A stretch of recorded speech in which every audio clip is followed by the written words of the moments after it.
For almost 1,000 years, the chief creative force in Western civilization was Christianity. Then, early in the 18th century, it suddenly declined.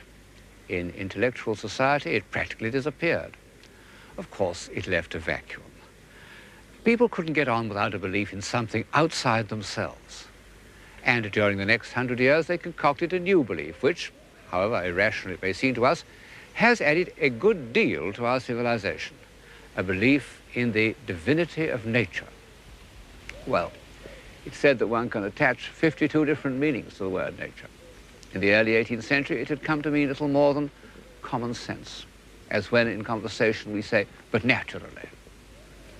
But the evidences of divine power which took the place of Christianity were manifestations of what we still mean by nature, those parts of the visible world which were not created by man and can be perceived through the senses. Now, this particular change in the direction of the human mind was very largely achieved in England. And I suppose it's no accident that England was the first country in which the Christian faith had collapsed. In about 1730, the French philosopher Montesquieu noted, "There is no religion in England. If anyone mentions religion, people begin to laugh." Montesquieu saw only the ruins of religion, and although he was a very intelligent man, he couldn't have foreseen that these ruins were part of the subtle way in which faith in divine power was to trickle back into the Western European mind.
The ruins of the age of faith had become a part of nature, or rather they had become a sort of lead-in to nature through sentiment and memory. They helped to evoke that curious frame of mind which, in the early 18th century, was the usual prelude to the enjoyment of natural beauty, a gentle melancholy. Beautiful poetry was inspired by that mood. Listen to Collins's Ode to Evening. Then lead, calm votaress, where some sheety lake cheers the lone heath, or some time-hallowed pile, or upland fallows grey, reflect its last cool gleam. Or if chill blustering winds or driving rain prevent my willing feet, be mine the hut that from the mountain's side views wilds and swelling floods, and hamlets brown and dim-discovered spires, and hears their simple bell, and marks o'er all thy dewy fingers draw the gradual dusky veil. Very beautiful, but not very like nature, any more than were the pictures of Gainsborough and Cousins which accompanied it. The author of that poem, William Collins, isn't a familiar name outside England, and the same is true of all the 18th century English nature poets, even James Thomson, who was in his day the most famous poet in Europe. An emotional response to nature is one of the few extensions of our faculties that don't go back to an individual of genius. It first appears in minor poets and provincial painters, and even in fashions. For example, the fashion that took the straight avenues of formal gardens and changed them into twisting paths with pseudo-natural prospects, what were known all over Europe for 100 years as English gardens. Perhaps the most pervasive influence that England has ever had on the look of things in Europe, except for men's fashions in the early 19th century. Trivial? Well, I suppose that all fashions seem trivial, but are serious. When Pope described this scene of man as a mighty maze of walks without a plan, he was expressing a profound change in the European mind. So much for nature in the first half of the 18th century. Then, in about the year 1760, this English prelude of melancholy minor poets and picturesque gardens touched the mind of a man of genius, Jean-Jacques Rousseau. His name involves a change of scene, because although to some extent he derived his love of nature from England, it was among the lakes and alpine valleys of Switzerland that his absorption in nature first became a mystical experience.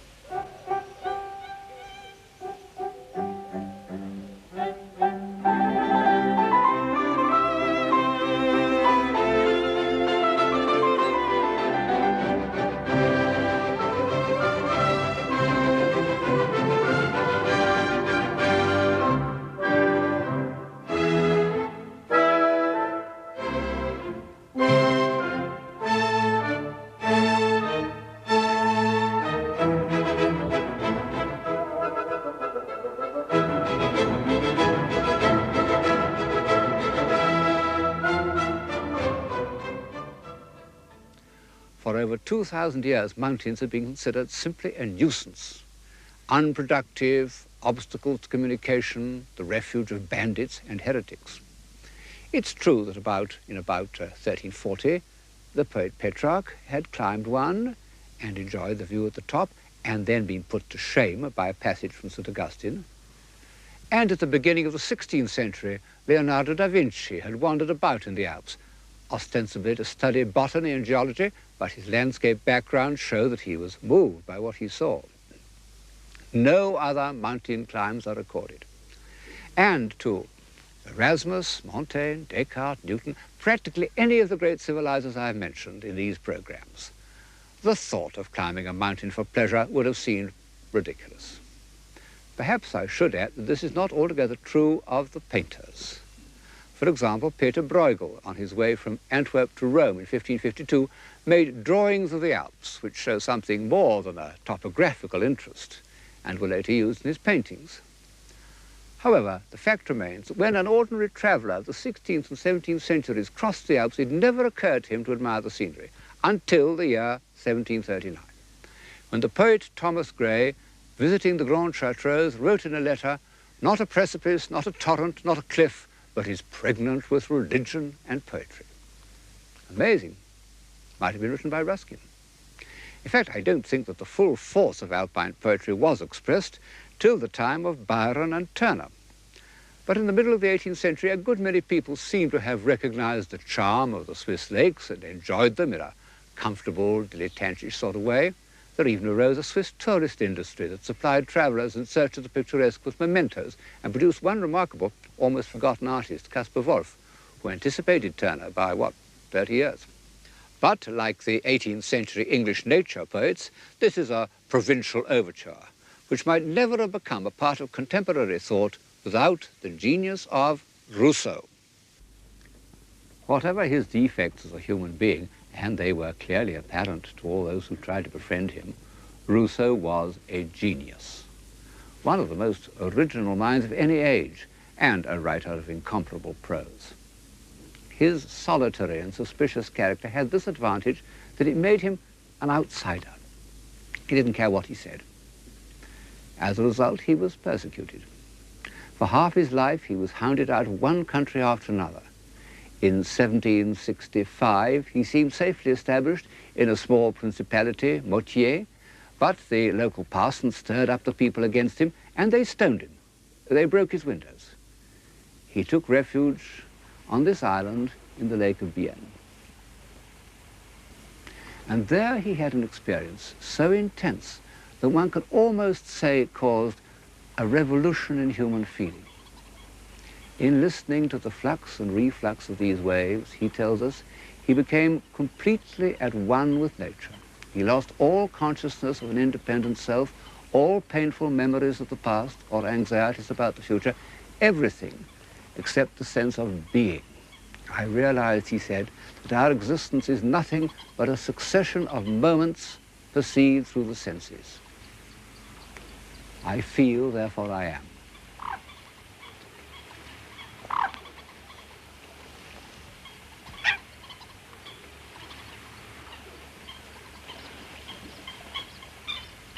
A curious discovery to have been made in the middle of the Age of Reason, but a few years earlier the Scottish philosopher Hume had reached the same conclusion by logical means.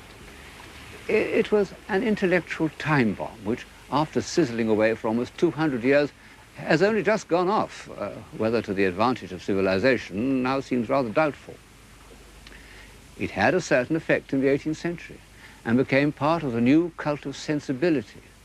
But no one seems to have realized how far abandonment to sensation might take us, or what a questionable divinity nature might prove to be. No one except the Marquis de Sade, who saw through the new god or goddess from the start. Nature averse to crime, he said. I tell you that nature lives and breathes by it, hungers at all her pores for bloodshed, yearns with all her heart for the furtherance of cruelty. Well, the Marquis was what used to be called a rank outsider, and his unfavourable view of nature is hardly mentioned in the 18th century. On the contrary, Rousseau's belief in the beauty and innocence of nature was extended from plants and trees and so forth to man. He believed that natural man was virtuous. It was partly a survival of the old myth of the Golden Age, partly a feeling of shame at the corruption of European society. But Rousseau gave it a theoretical basis in a work entitled A Discourse on the Origin of Inequality Among Men. He sent a copy to Voltaire, who replied in a letter which is a famous example of Voltairean wit. No one, he said, has ever used so much intelligence to persuade us to be stupid. After reading your book, one feels one ought to walk on all fours. Unfortunately, during the last 60 years, I have lost the habit. It was a dialectical triumph, but no more, because belief in the superiority of natural man became one of the motive powers of the next half-century. And less than 20 years after Rousseau had propounded his theory, it seemed to have been confirmed by fact. The French explorer Bougainville discovered Tahiti, and 2 years later, Captain Cook stayed there for 4 months in order to observe the transit of Venus. Well, Bougainville was a student of Rousseau, and it isn't surprising that he should have found in the Tahitians all the qualities of the noble savage. But Captain Cook was a hard-headed Yorkshireman, and even he couldn't help comparing the happy and harmonious life that he had discovered in Tahiti with the squalor and brutality of Europe. And soon, the brightest wits of Paris and London were beginning to ask whether the word civilization was not more appropriate to the uncorrupted islanders of the South Seas than to the exceptionally corrupt society of 18th century Europe. You may remember that some such idea was put to Dr. Johnson by a gentleman who expatiated to him on the happiness of savage life. Do not allow yourself to be imposed on by such gross absurdities, said Dr. Johnson. It is sad stuff. If a bull could speak, he might as well exclaim, "Here am I with this cow and this grass. What being can enjoy greater felicity?" Well, without going as far as Dr. Johnson, who had momentarily forgotten the attribute of soul, the student of European civilization may observe that Polynesia produced no Dante, Michelangelo, Shakespeare, Newton, Goethe, what have you. And although we may all agree that the impact of European civilization on places like Tahiti was disastrous, we must also allow that the very fragility of those Arcadian societies, the speed and completeness with which they collapsed on the peaceful appearance of a few British sailors, followed by a handful of missionaries, shows that they were not civilizations in the sense of that word which I have been using. Although the worship of nature had its dangers, the prophets of the new religion were earnest and even pious men whose whole aim was to prove that their goddess was respectable and even moral. And they achieved this by the curious intellectual feat of approximating nature and truth. Far the greatest man to apply his mind to this feat was the poet Goethe. The word nature appears throughout his writings on almost every page of his theoretical and critical writings and is claimed as the ultimate sanction for all his judgments. It's true that Goethe's nature is slightly different from Rousseau's nature. He meant by it not how things seem, but how things work if they are not interfered with. He saw all the living things, and he was a distinguished botanist who made his own drawings of the plants he observed. He saw everything as striving for fuller development through an infinitely long process of adaptation. I might almost say that he believed in the gradual civilization of plants and animals.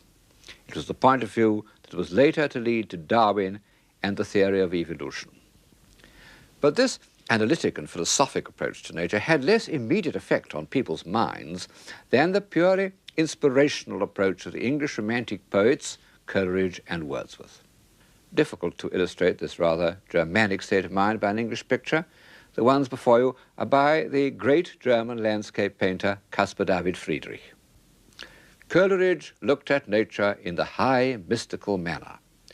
This is how he addressed the Swiss mountains in his Hymn Before Sunrise, the Vale of Chamonix.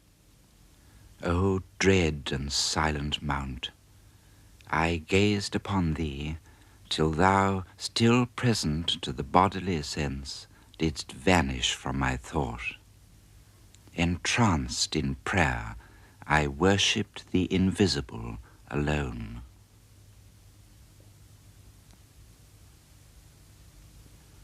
Wordsworth's approach to nature was religious in the moral Anglican manner. Accuse me not, he said, of arrogance, if having walked with nature and offered, as far as frailty would allow, my heart a daily sacrifice to truth, I now affirm of nature and of truth that their divinity revolts, offended at the ways of men. Well, that nature should be shocked by human behavior, it does seem to us rather nonsense. But one mustn't lightly accuse Wordsworth of arrogance or silliness.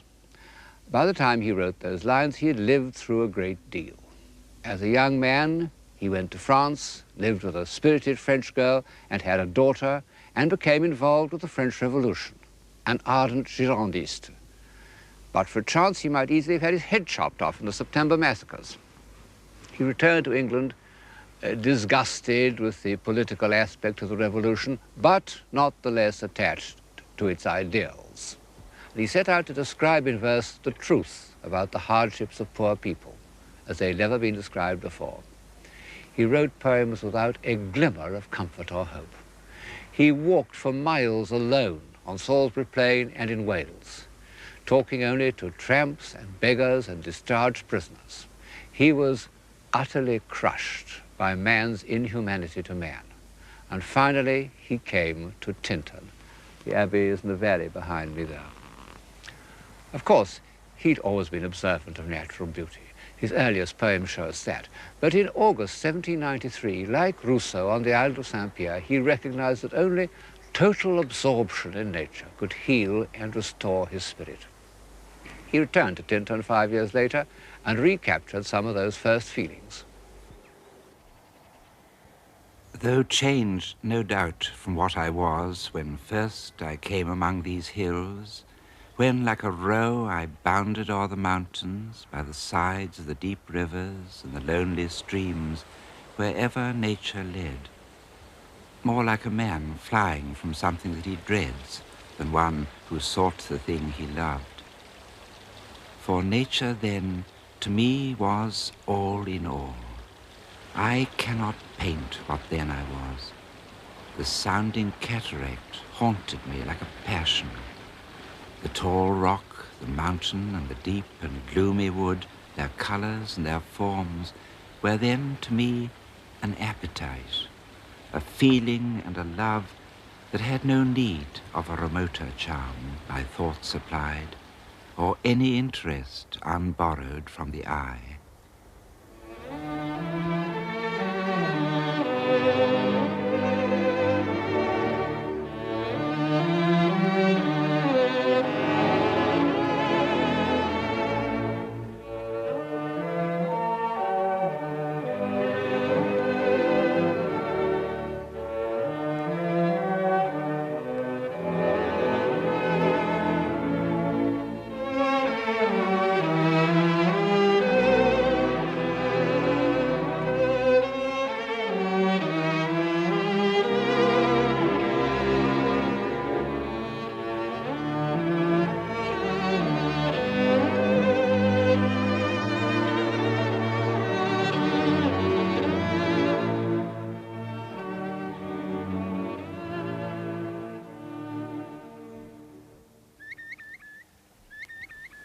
Unlike many of his successors in the 19th century, Wordsworth had earned the right to lose himself in nature.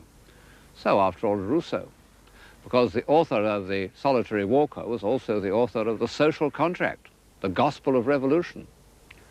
A sympathy with the humble, the voiceless, be they human or animal, does seem to be a necessary accompaniment to the worship of nature, and has been ever since St. Francis. Robert Burns, at the first dawn of romantic poetry, would not have written "A man's a man for a' that" if he hadn't also felt deeply distressed at disturbing a field mouse's nest. The new religion was anti-hierarchical. It proposed a new set of values, and this was implied in Wordsworth's belief that it was based on right instincts rather than on learning. It was an extension of Rousseau's discovery of immediate feeling, but with the addition of the word moral, because Wordsworth recognized that simple people and animals often show more courage and loyalty and unselfishness than sophisticated people. Also, a greater sense of the wholeness of life. One impulse from a vernal wood may teach you more of man, of moral evil and of good, than all the sages can.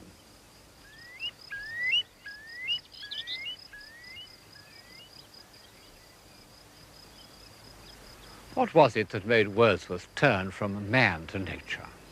It was the reappearance in his life of his sister Dorothy. They first set up house together in Somerset, then, driven by a strong instinct, they returned to their native country and settled in this cottage at Grasmere. It was in this garden and in the tiny sitting room that Wordsworth wrote his most inspired poems. The journal which Dorothy kept in these years shows how often his poems originated in one of her vivid experiences, and Wordsworth knew it. She gave me eyes, she gave me ears, and humble cares and delicate fears. In the new religion of nature, this shy, unassuming woman was the saint and prophetess.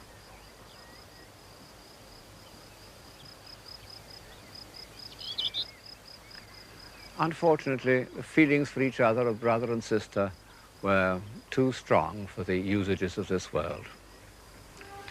Thou, my dearest friend, my dear, dear friend, and in thy voice I catch the language of my former heart, and read my former pleasures in the shooting lights of thy wild eyes. Oh, yet a little while may I behold in thee what I was once, my dear, dear sister, and this prayer I make, knowing that nature never did betray the heart that loved her. The burning heat of romantic egotism. Both Byron and Wordsworth fell deeply in love with their sisters. The inevitable prohibition was a disaster for both of them, and Wordsworth suffered most because although Byron became restless and cynical, he did write Don Juan, whereas Wordsworth, after the heartbreaking renunciation of Dorothy, gradually lost inspiration and, although quite happily married to an old school friend, wrote less and less poetry that one can read without an effort. And Dorothy became simple-minded.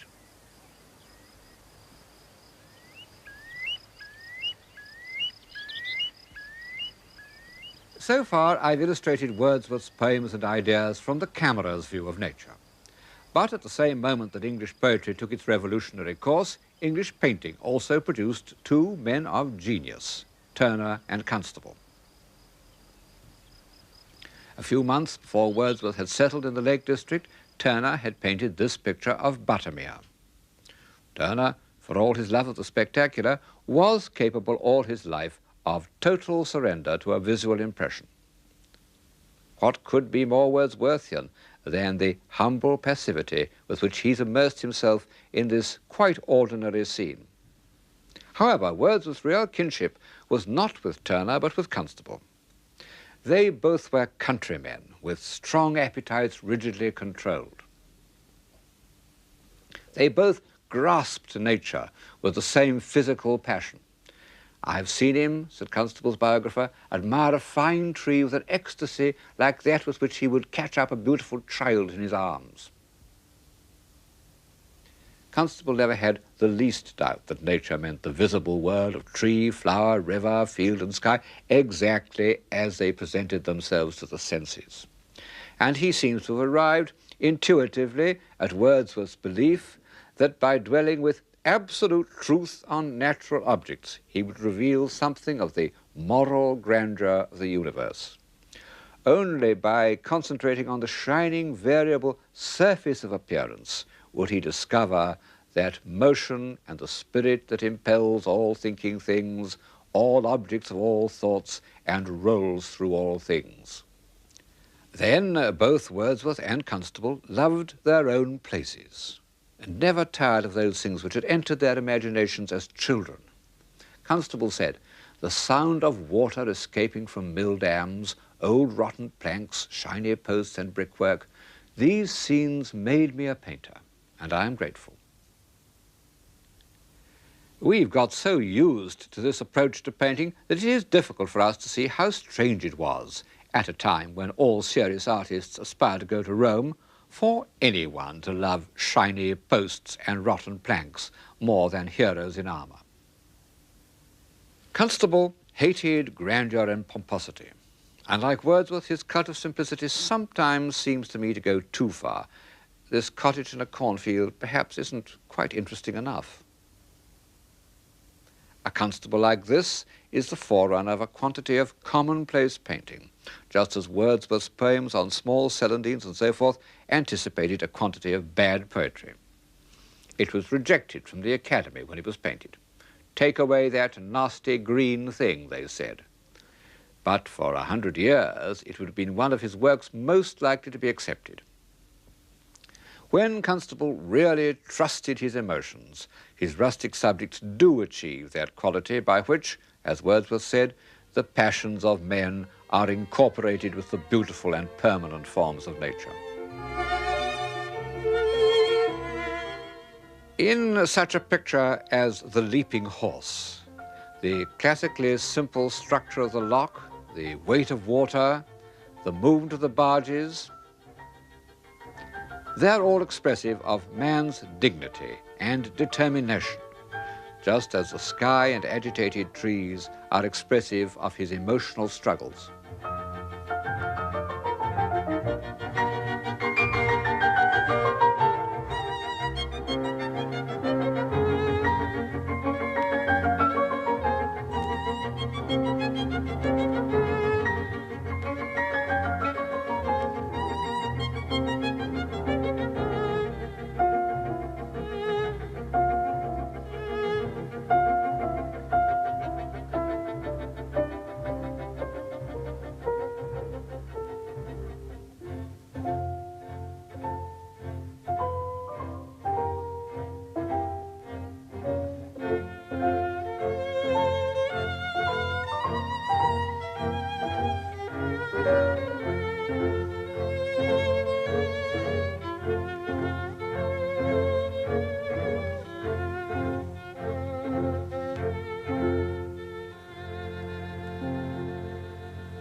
The simple life.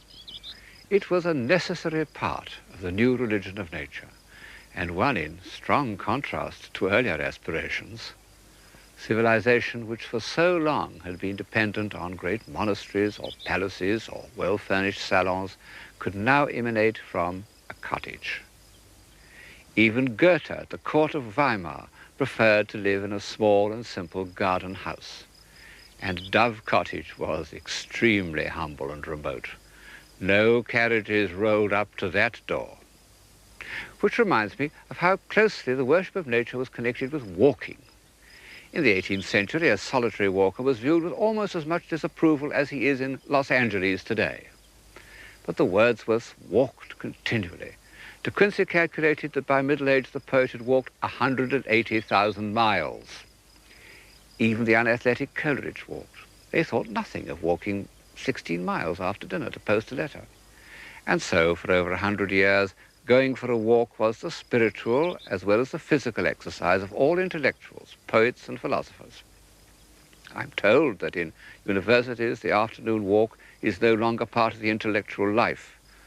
but for a quantity of people, walking is still one of the chief escapes from the pressures of the material world. And the countryside where Wordsworth walked in solitude is now crowded with pilgrims as lured Benares.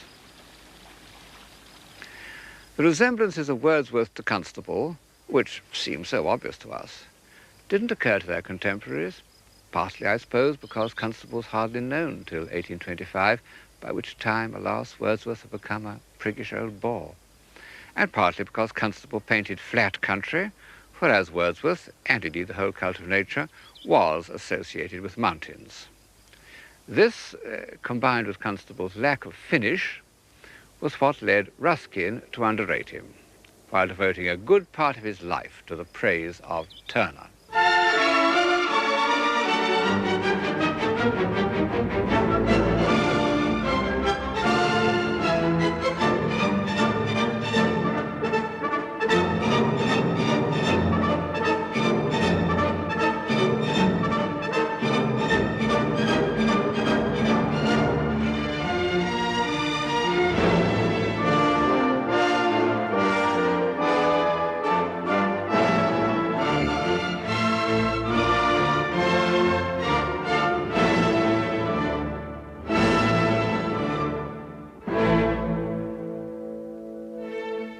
Turner was the supreme exponent of that response to nature felt by Gray in the Grande Chartreuse, what one might call the picturesque sublime.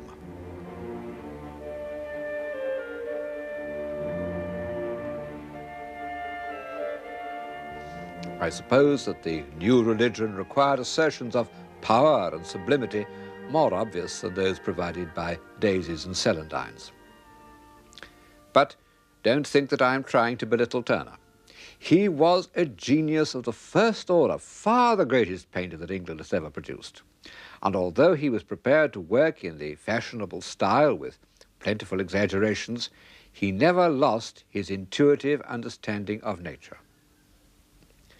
No one has ever known more about natural appearances, and he was able to fit into this encyclopedic knowledge memories of the most fleeting effects of light, sunrises, passing storms, dissolving mists, none of which had ever been set on canvas before. For 30 years, these brilliant gifts were exploited in a series of pictures which dazzled his contemporaries, but are perhaps too artificial for modern taste.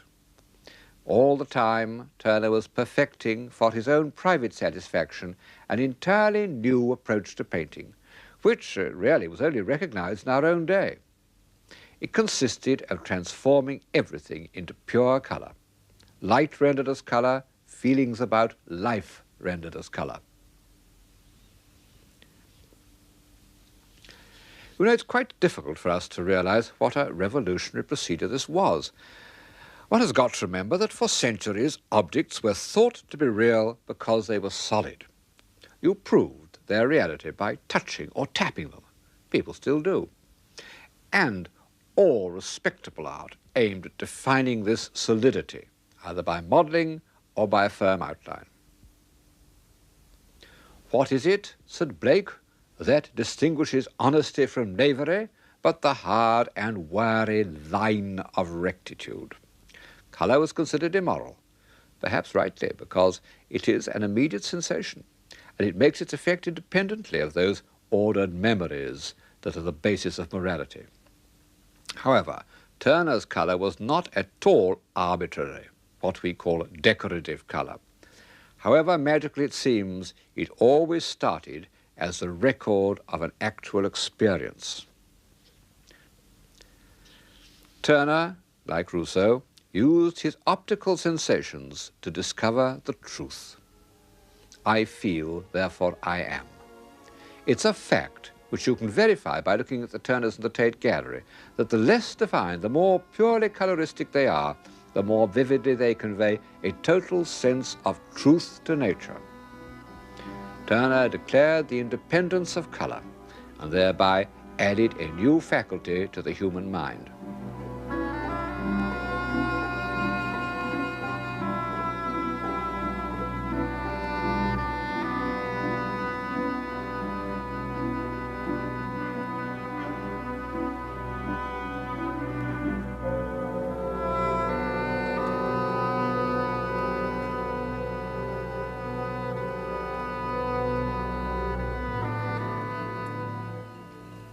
I don't suppose that Turner was conscious of his relationship with Rousseau, but the other great prophet of nature, Goethe, meant a lot to him. Although he had had practically no education, he painfully read Goethe's works, in particular his theory of colour, and he sympathized with Goethe's feeling for nature as an organism, as something that works according to certain laws. This, of course, was one of the things about Turner that delighted Ruskin, so that his enormous defence of the artist, which he called by the wholly misleading title of Modern Painters, became an encyclopedia of natural observation. Just as the Middle Ages produced encyclopedias in which inaccurate observations were used to prove the truth of the Christian religion, so Ruskin accumulated very accurate observations of plants, rocks, clouds, mountains, in order to prove that nature worked according to law. Well, we can't believe in Ruskin's moral law, but when he says, "The power which causes the several portions of a plant to help each other, we call life. Intensity of life is also intensity of helpfulness. The ceasing of this help is what we call corruption." He does seem to me to have drawn from his observations a moral at least as convincing as most of those that can be drawn from Holy Writ. And it helps to explain why for 50 years after the publication of Modern Painters, Ruskin was considered one of the chief prophets of his time.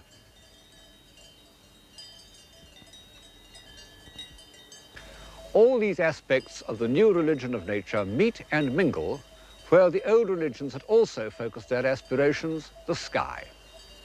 Only instead of the influential movements of the planets or the vision of the celestial city, the nature worshippers concentrated on the clouds. But clouds are very difficult to deal with intellectually. They're proverbially lawless. Even Ruskin gave up the attempt in despair. So for the time being, this sky appealed less to the analytically minded than to those worshippers of nature who abandoned themselves to Rousseau's sensuous reverie. The whole mind, said an early writer on Romanticism, may become at length something like a hemisphere of cloud scenery, filled with an ever-moving train of changing, melting forms. Wordsworth put it even better in a famous passage in the first book of the Excursion. Far and wide the clouds were touched, and in their silent faces could he read unutterable love. Sound needed none, nor any voice of joy. His spirit drank the spectacle. Sensation, soul, and form all melted into him. They swallowed up his animal being. In them did he live, and by them did he live. They were his life. Constable said that in landscape painting, clouds are the chief organ of sentiment. He did hundreds of cloud studies, noting on the back the month, the time of the day, the direction of the wind. Ruskin said, "I bottled clouds as carefully as my father, who was a wine merchant, had bottled sherries." And for Turner, they had a symbolic meaning. He identified skies of peace and skies of discord. Clouds the color of blood become symbols of destruction. His chief aim in life was to see the sun rise above water. He owned a number of houses from which he could see this happening, and he was particularly fascinated by the line where the sky and the sea join each other, that mingling of the elements which seems, by its harmony of tone, to lead to a general reconciliation of opposites.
In order to observe these effects, the sea, the sky, and the point where they join, Turner lived by the seaside in East Kent, believed by the neighbours to be an eccentric sea captain called Puggy Booth, who, even in retirement, could not stop looking out to sea. A dialogue between the sea and the sky. Well, it's no accident that the accompaniment of those Turner sea pieces was Debussy's La Mer, written, what, 80 years later. Turner was the first great artist to paint absolutely outside his own time. Pictures like this have no relation to anything that was being done in Europe or was to be done for almost a century. In 1840, they must have looked as incomprehensible as the works of Jackson Pollock a century later. The enraptured vision that first induced Rousseau to live in the world of sensation had one more triumph in the 19th century. Curiously enough, it also came from looking at ripples, the sun sparkling on water, or the quavering reflections of masts. And it took place in 1869 when Monet and Renoir used to meet at a riverside cafe called La Grenouillère. Before that meeting, they'd both followed the ordinary naturalist style. But when they came to those ripples and reflections, patient naturalism was defeated. All one could do was to give an impression. An impression of what? Of light, because that's all we see. It was a long time since the philosopher Hume had come to the same conclusion. And at that time, the Impressionists had no idea that they were following up a philosophical theory. But the fact remains that Monet's words, light is the principal person in the picture, gave a kind of philosophic unity to their work, so that the great years of Impressionism have added something to our human faculties, as well as delighting our eyes. Our awareness of light has become part of that general awareness, so marvelously described in the novels of Proust, which seemed, when we first read them, almost to give us a new sense. When one thinks of how many beautiful Impressionist pictures there are in the world, and what a difference they've made to our way of seeing, it is surprising how short a time the movement, as a movement, lasted. We know the periods in which men can work together happily, inspired by a single aim, last only a short time. It's one of the tragedies of civilization. After 20 years, the Impressionist movement had split up. One party thought that light should be rendered scientifically in touches of primary color, as if it had passed through a spectrum. And this theory inspired a very distinguished painter, Seurat. But it was too remote from the first spontaneous delight in nature, upon which, in the end, all landscape painting must depend. Monet, the original, unswerving Impressionist, when he found that straightforward naturalism was exhausted, attempted a kind of color symbolism to express changing effects of light.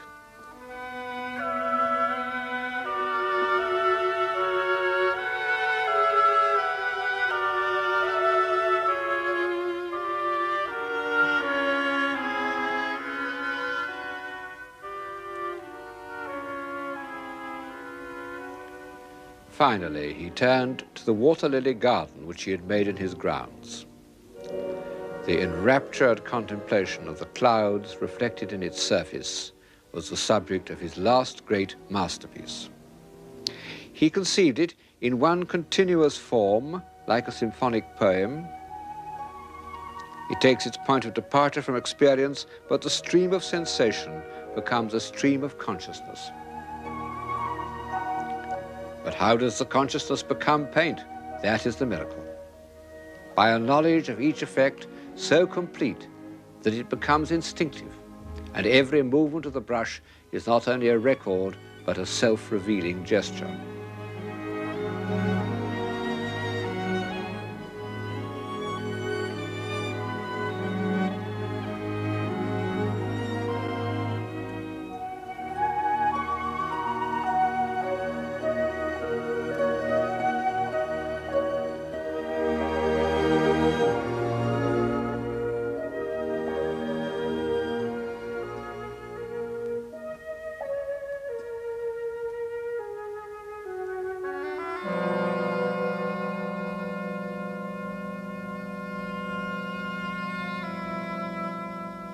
Total immersion. This is the ultimate reason why the love of nature has been for so long accepted as a religion. It is a means by which we can lose our identity in the whole and gain thereby a more intense consciousness of being. I feel, therefore I am.